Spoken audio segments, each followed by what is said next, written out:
Distorção harmônica, esse é o assunto de hoje. Seja bem-vindo ao 24º vídeo da série Produção de A a Z. A ideia aqui é falar sobre vários aspectos dentro da produção musical, para quem sabe dar um clique na sua cabeça e falar, é mesmo, tem essa parte que eu não tinha pensado, eu posso melhorar isso.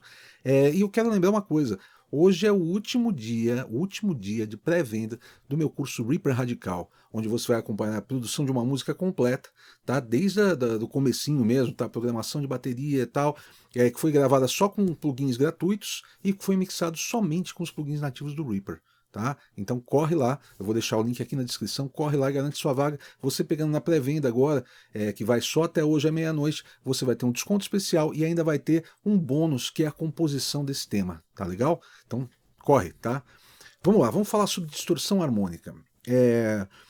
Desde que as pessoas começaram a gravar áudio e reproduzir áudio, elas procuravam a máxima fidelidade possível. Tá? Elas procuravam uma forma de poder captar uma voz e você ouvir a mesma coisa que foi emitida. Tá? Então, foram trabalhados microfones para isso, foram trabalhados pré-amplificadores para isso. Sempre eles buscaram fazer a coisa o mais pura possível, vamos dizer assim. Só que, devido às limitações de cada época, até hoje a gente tem limitações, a gente sempre tem algum tipo de distorção acontecendo. E quando eu falo distorção, não é aquela coisa tipo você ligar um pedal de distorção na guitarra que tá e vira sabe? Não é isso. É bem sutil. São coisas sutis que acontecem no som, e essas coisas sutis, quando elas somadas, elas dão uma diferença interessante no final. E além de tudo, o nosso ouvido está bem acostumado também, tá? Então, o que acontece você pensa, por exemplo, nos anos 50, uma pessoa ia gravar um disco. Tá? Então ela chegava lá, ela cantava num microfone que tinha um circuito valvulado, que já gerava uma distorção, que mandava para um pré-amplificador que tinha outro circuito valvulado, que gerava outra distorção, aí mandava para para um compressor que tinha um sistema valvulado, passava por uma mesa de som que era valvulada e entrava aliás, não passava pela mesa de som, vai direto para a gravação numa máquina que tinha um circuito valvulado e era gravada em tape, que também gera distorção. E na hora de reproduzir, na hora de mixar, isso era passado por uma mesa que era valvulada, que também gerava mais distorção, para mandar para outra máquina de fita, que possivelmente era valvulada, que também tinha o tape, então quer dizer, mais distorção ainda, para depois ser feito a prensagem do vinil, que distorcia novamente. Então a gente tinha vários níveis de distorção nessa cadeia para chegar até o consumidor final. E foi se buscando formas de limpar o som. Então surgiu, por exemplo, gravação, os equipamentos transistorizados ao invés dos equipamentos valvulados, para tentar dar uma coisa de alta fidelidade, entendeu? Chegar mais próximo disso. Só que mesmo assim, os transistores não são transparentes, eles ainda causam algum tipo de distorção. Tá? Então a gente tem distorção harmônica acontecendo em qualquer situação. E eu posso dizer assim para vocês que até 1980 a gente não tinha gravação nenhuma de digital de forma comercial. Tá? Em 80 foi feito o primeiro disco totalmente digital, que eu acho que foi o Eye in the Sky do Alan Parsons. E esse disco ele já foi feito, gravado em fita, só que gravando 0 e 1, tá? Gravando um sistema digital, como a gente grava hoje no HD, mas foi gravado numa fita. E depois a fita toca, reproduz novamente esse 0 e 1, ele é convertido para a gente poder ouvir. Então até 80, tudo que foi feito com esse tipo de distorção, inclusive no tape. De 80 para frente, a gente ainda tinha muita coisa em termos de captação de som, em termos de mixagem que gerava distorção harmônica. Tá? Em torno de. A primeira música mixada totalmente in the box, que foi primeiro lugar em Parada de Sucesso, foi em 99, Living La Vida Louca do Rick Martin. Tá? Então a gente está falando aí de 2000, vamos dizer assim. Em 2000, a gente começou a ter a mix dentro do computador. E o que acontece? Com isso a gente perdeu essa distorção harmônica. Não perdeu totalmente, porque os microfones continuam distorcendo, os pré-amplificadores continuam distorcendo, mesmo da sua interface, por mais limpa que ela seja, ela tem uma distorção acontecendo, tá? Então a gente não perdeu totalmente, mas a gente perdeu parte disso. E isso fez o quê? Fez com que o som ficasse meio sem graça, tá? A gente descobriu que o som muito puro não é tão interessante quanto o som com alguma coloração, que a gente chama isso, tá? Essas distorções a gente chama de coloração, tá? Então o som mais colorido era mais interessante, Tá? Então, muita gente. Aí tem dois pontos. Tá? Um ponto é da questão das pessoas quererem ouvir novamente aquele tipo de sonoridade, né? E buscarem aquele tipo de sonoridade. E tem uma questão também de vender equipamento também, tá? Porque é muito mais legal para uma empresa continuar fazendo uma coisa que sempre fez, entendeu? E falar assim: olha, isso aqui é clássico e tudo mais. E um monte de gente pagar uma fortuna em cima disso. Tem isso, viu? Tem mesmo, tá? De verdade. Até foi engraçado que eu estive na fábrica da Neumann, né, lá na Alemanha, e eu estava conversando com um cara que estava fazendo a tour com a gente, que é um cara que foi diretor de lá e tudo mais. Hoje ele está aposentado, ele faz as tours, né, pela fábrica. E ele estava falando a respeito da linha TLM, né, que é a linha Transformerless Mic, né, os microfones sem transformador, que é uma coisa que eles queriam. Eles tiraram o transformador do microfone para ter um som mais puro. Então eles falam que a linha mais pura que eles têm, a linha mais moderna, vamos dizer, é a linha TLM. E ninguém dá a mínima para a linha TLM porque ela é mais barata. Entendeu? Então o pessoal continua comprando o 87, essas coisas assim, que são microfones mais antiquados, que geram mais distorção, entendeu? Porque supostamente o som é melhor, mas o próprio pessoal da fábrica acha que os TLM são melhores, entendeu? Às vezes fala, a gente não vai parar de fabricar porque tem muita gente que quer esse som e a gente faz, entendeu? Deixa eu falar do outro assunto aqui. Eu quero falar do guia do equipamento para home studio. Se você está montando seu home studio, você já tem seu home studio, você quer aprimorar o seu home studio, esse guia é para você e ele é gratuito. Tá? Eu vou deixar o link aqui na descrição ou na minha bio. E nesse guia você vai ter acesso a 10 vídeos que totalizam 1 hora, onde eu falo sobre escolha de computador, de interface, de software, de microfone, de fone de ouvido, de monitores de som, sabe? Toda essa parte, assim, pensando de acordo com a sua necessidade, tá? Se você é um cantor, você precisa de um tipo de equipamento, se você é um baterista, você precisa de outro. Lá tá tudo esmiuçadinho, tá? Então aproveita, tá? Tá aqui na descrição ou na minha bio. Deixa eu falar uma outra coisa. O que acontece? Aí a gente passou a mixar dentro do computador. Como eu falei, começo dos anos 2000, eu acredito que isso se tornou comum em 2005, 2006, que era mais comum você entrar num estúdio e de repente não ter uma mesa de som. Até então tinha. Quando eu comecei a trabalhar em 93, o estúdio não tinha um computador, tá? Era diferente. A gente foi pegar um computador, acho que em 96 para fazer a parte de masterização, para gravar foi em 97, tá? E ainda no sistema proprietário da Altari, contou essa história outro dia, mas enfim. Então demorou para essa coisa acontecer. Mas aí as pessoas passaram a mixar em computador. E, por exemplo, a primeira mix que eu fiz em computador completa foi em 1999, que era uma mix da minha banda. A minha banda chamava Monster. Na época a gente gravou no Midas, onde eu trabalhava. E depois eu mixei dentro do computador com o Logic Audio, acho que era o 2.5 ou 3.0, alguma coisa assim. E os plugins que eu usei eram os plugins do Logic mesmo, ou alguma coisa de fora que era DirectX, tá? Que era o tipo de extensão da época, não era VST ainda.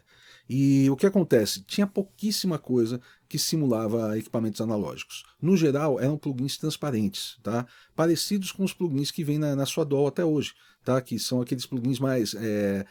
aquele equalizador básico da tua DAW, aquele compressor básico, que eles são puramente digitais, entendeu? Eles não são feitos para simular uma situação diferente. Mas aí, depois de um tempo, começaram a aparecer essas simulações, assim, por exemplo, tem o Kramer Tape da Waves, que simula uma máquina de fita para onde o Ed Kramer, um grande produtor, mixava o trabalho dele, tá? Um cara que produziu Jimi Hendrix, produziu Led Zeppelin, trabalhou com os Beatles, com Stones, enfim. E ele mixava os trabalhos dele para uma máquina, eles restauraram a máquina dele, deixaram tudo prontinho e fizeram uma cópia dessa máquina em plugin. E o que eles dizem é que eles chegaram a um ponto que nem o Ed Kramer, nem o pessoal da fábrica conseguia distinguir entre a máquina tocando de verdade e o plugin. Se isso é verdade, eu não sei, mas é o que eles diziam. Então eles criaram esse Kramer Tape. Da mesma forma que tem esse tipo de coisa de tape para distorção harmônica, tem simulações de pré-amplificadores, tem simulações de compressores valvulados e transistorizados, de equalizadores valvulados e transistorizados, tá? E de mesas clássicas e tudo mais. Então, hoje a gente tem dentro do computador uma gama de simulações dessas coisas. Aí cai aquela coisa, é igual? Não, não é. Sabe por que não é? Porque nem o próprio é igual. Se você pegar 4 compressores da mesma época, da mesma marca, do mesmo modelo, eles vão soar diferentes. Tá? Porque, primeiro que tem uma coisa em eletrônica você tem um nível de tolerância dos componentes. Tá? Então, os componentes não são necessariamente iguais. Tá? Um componente, sei lá, um resistor de não sei quantos ohms, ele pode variar entre tanto e tanto. Entendeu? Então, já tem uma diferença nesse sentido. Segundo que tem o desgaste do equipamento e tudo mais. Então, Nem o próprio equipamento, se você pegar e colocar, sei lá, 8 cabeçotes Marshall um do lado do outro, eles são diferentes. Tá? Então nada é igual a nada. A questão é bom? É legal. Ajuda, entendeu? Facilita a sua vida e soa bem. Tá? Soa tão bem quanto o original? Não, é diferente, mas é bom. Tá? Mas a gente já tem essa possibilidade dentro do computador hoje. Eu uso bastante simulação. Eu sou um cara que eu não gosto muito de mudar muito o som, porque eu já tento captar o melhor possível, eu tento captar o som que eu quero ouvir no final. Né? Então eu não sou de mudar radicalmente o som ao longo do processo. Tá? Embora eu ensine isso para os meus alunos, para eles saberem como fazer. Mas assim, você tem essas ferramentas hoje e elas são muito boas. Fala de um outro assunto aqui que é o Clube do Onhaia. O Clube do Onhaia é uma forma de você me ajudar a manter esse canal funcionando. Dá um trabalho, viu? Você faz uma pequena contribuição mensal, em troca você tem acesso a vários cursos, tá? Tem o Comprimindo, tem o Equalizando, tem o Mixando, agora daqui a pouco vai entrar o 30 dicas de gravação, de edição, de mixagem lá também, tá? Então tem bastante coisa legal ali para você aproveitar, tá? Só o Comprimindo e Equalizando já vale demais, tá? E o primeiro mês está gratuito, então aproveite, tá? Entre no Clube do Onhaia e me ajude aqui a manter esses vídeos funcionando. Deixa eu falar também de uma outra coisa que é importante, que o que acontece? O que o pessoal mais usa hoje para ter essa distorção harmônica e ainda poder trabalhar com a flexibilidade do computador? Sistemas híbridos. O que é o sistema híbrido? Ele é parte digital e parte analógico. Então, quer ver um exemplo? O cara pode mixar dentro do computador, fazer todo o processo dentro do computador, mas a saída dele, o master fader dele, passa por um compressor analógico ou por um compressor, às vezes ele passa por um equalizador, um aural exciter, coisas que ele gosta de usar ali, e ele tem ali, sei lá, uns 3, 4 equipamentos, meia dúzia de equipamentos que ele usa ali só para o master fader. Tem muita gente que trabalha assim, tá? Profissionalmente é o que está mais acontecendo. Cada vez menos você vê pessoas mixando em mesa, tá? O pessoal mixa dentro do computador, mas tem alguns equipamentos externos. Tem gente que, além disso, além de ter essa parte, ainda tem alguns compressores, por exemplo, eu tenho, sei lá, uns 4 compressores especiais aqui que eu uso para o bumbo, para a caixa, para o baixo, para a voz principal. Entendeu? Isso analogicamente ligado dentro do computador. Tem como no software você colocar isso daí como se fosse um plugin. Você tem que fazer a ligação, tem que ter uma interface que tenha várias saídas para poder fazer isso, mas você faz como se fosse um plugin. Você abre um plugin ali que ele manda o som para aquele equipamento. Tá? E daí você pode acertar o som no equipamento e você vai ouvir na saída do tua mix já passando por ele. Tá? Então tem muita gente fazendo esse tipo de coisa, tá? de usar sistemas híbridos. Eu mixei muito tempo assim, coisas que a gente gravava no computador, editava, deixava tudo pronto e mixava depois só de forma analógica, a gente mixava na mesa. Só que daí a gente começou já a fazer algumas partes da mixagem dentro do computador. Quando eu digo algumas partes, a gente gravava às vezes 60 canais de voz, 80 canais de voz, sério, não estou exagerando, isso era com Ruge, com Bros, essas coisas, a gente gravava muitos canais de voz para fazer o coro, e a gente já reduzia isso dentro do computador para mandar para a mesa. A gente tinha uma mesa de 40 canais lá no Midas, uma SSL 4000G Plus, e a gente mixava em 40, né, mas a gente já mixava parte dentro do computador. Também é um sistema híbrido, tá? Mas cada vez menos o pessoal está mixando em mesa. Cada vez mais eu vejo essa coisa de mixar dentro do computador com alguns equipamentos externos, que é uma saída muito legal também, dá uma sonoridade interessante e o pessoal se sente bem, entendeu? Legal demais. Eu mixo tudo in the box, eu gosto. Eu me sinto muito à vontade dentro do computador, gosto muito do som, gosto muito da flexibilidade, mas isso sou eu, tá? Cada um no seu time, cada um faz do jeito que quer fazer. Então, lembrando, hoje, último dia da pré-venda do meu curso Reaper Radical, tá? Esse é um curso radical, né? Eu gravei produzi o trabalho só com plugins free, então usei o SSD5 free da Slate Digital, usei da Slate Drums, usei o Tonocracy, que é um gratuito, um simulador de amplificador gratuito para o baixo e para as guitarras. Usei o Forefront Piano para fazer um piano, que é um plugin de uns 10 anos atrás, que funciona super bem, super simples, não tem nem settings, né? Não tem nem o que você mudar. Você gostou do som dele? Gostou. Não gostou, não vai ter o que fazer. Usei esse plugin e usei o Surge também, que é um outro sintetizador, quer dizer, que é um sintetizador virtual também, muito legal. Usei o ReaSynth, que é o sintetizador do Reaper, isso tudo para produzir. Na hora de mixar, eu usei só os plugins nativos do Reaper. Então esses plugins, como eu falei, que são mais transparentes, eles não têm uma cara, tá? Então eu não usei muito de distorção harmônica nesse caso aqui dessa mixagem, mas ficou muito legal. O mix ficou muito legal.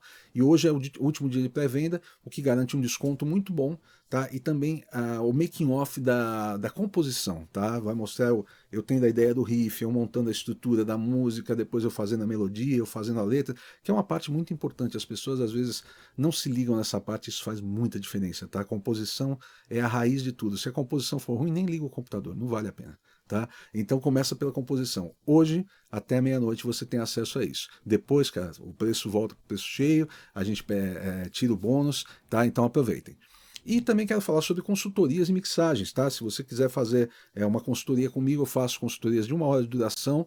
Eu indico isso para quem já está mais avançado, tá? Quem você já está fazendo seus trabalhos, já está tendo um resultado próximo do que você quer, mas está faltando aquele tantinho para você chegar onde você quer, é para você esse tipo de consultoria. Se você está começando, não indico. Tá? Não indico porque não tem, em 1 hora não tem como eu tratar o assunto desde o começo, te ensinar o que é uma interface, é desnecessário, sabe? É gastar dinheiro à toa. Tá? Então, para quem está mais avançado, e eu faço mixagem, masterização também de trabalhos e tal, entre em contato pelo WhatsApp da firma, tá? Fala com o Bleno, que é o meu assistente, que ele agenda para você para a gente fazer esse trabalho, tá bom? Então é isso.